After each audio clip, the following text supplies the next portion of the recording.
You can't see it, you can't smell it, but carbon monoxide can kill. And that's why Utah took a big step a decade ago to make sure the air the kids breathe in school is safe. Yeah, tonight, KSL investigator Daniela Rivera reports on how well the state is living up to that promise and why our children are still getting sick from carbon monoxide. Well, that's right. 10 years ago, very few Utah schools had carbon monoxide detectors. That changed with a 2014 state law, but with two serious recent exposures, the KSL investigators set out to find how many schools are still without detectors. And we found some gaps persist. Dispatch, how can I help you? An invisible poison. And we've got 9 people have turned up in the last 2 hours. Sick kids, concerned staffers in 2 Utah cities last winter. A carbon monoxide leak at American Preparatory Academy's daycare in Draper. Carbon monoxide exposure at a Cedar City school. After 2 concerning classroom exposures, KSL asked every public school district in Utah whether their schools have CO detectors. Out of the 816 schools statewide that responded to our survey, 11 do not have detectors. But that number is likely higher. 61 schools didn't answer our questions. I don't believe that anyone is dragging their feet on purpose. State Fire Marshal Ted Black says some schools are still scraping money together. They want to do the right thing, and I believe they will. It's not as simple as grabbing a standalone detector. Utah requires an interconnected system so that when one sensor alerts, the whole school knows. And new systems can cost several $1,000s.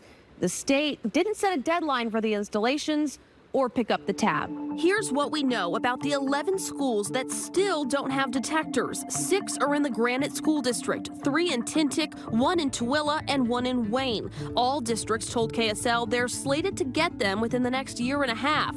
Other large districts like Alpine and Jordan are fully in compliance. Weber says a quarter of their schools do not have integrated systems, but all have monitors in critical areas. Rural San Juan County, where a 2013 leak at an elementary school prompted the state requirement, is now fully equipped. So were the 2 schools where students got sick in the last year, showing even buildings that have detectors can have problems. The construction company had taken numerous precautions with fans, with ventilation. Hunter Shaheen with Iron County Schools says crews were remodeling these classroom floors in January at Canyon View Middle School in Cedar City. We know that we were running that gas-powered equipment right here adjacent to the rooms that were most affected. While the school system didn't go off, this sensor in the construction zone alerted crews. About 24 students were treated at a hospital. To be extra safe, the school district quit doing construction inside with gas-powered equipment during the school day. None of us saw that coming. I didn't see that coming. Black says it never occurred to him that general construction would be the cause, and now his office is warning schools about it. The silly thing to do would be to not act on that awareness. New awareness inspired action at the daycare for American Preparatory Academy in Draper. It is a learning experience. You need to be very cautious about where that exhaust is directed. Utah law didn't require daycares to install detectors until last July when the state updated its fire code. Draper's fire marshal tells us American Preparatory did comply, even though its system didn't alert them before people got sick.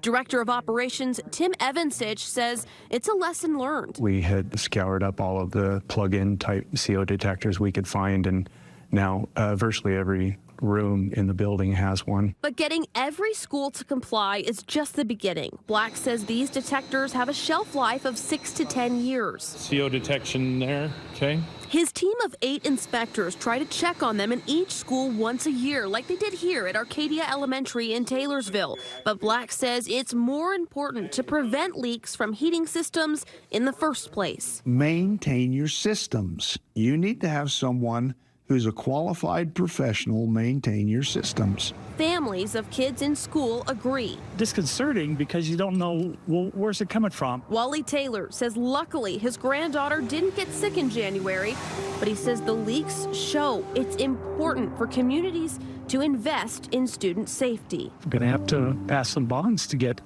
newer schools and things like that taken care of. Utah standards apply to traditional public schools, charters, and private schools. KSL focused on public schools, so we surveyed every Utah school district, and you can see which public schools have detectors in place at ksltv.com. Mike and Deanie.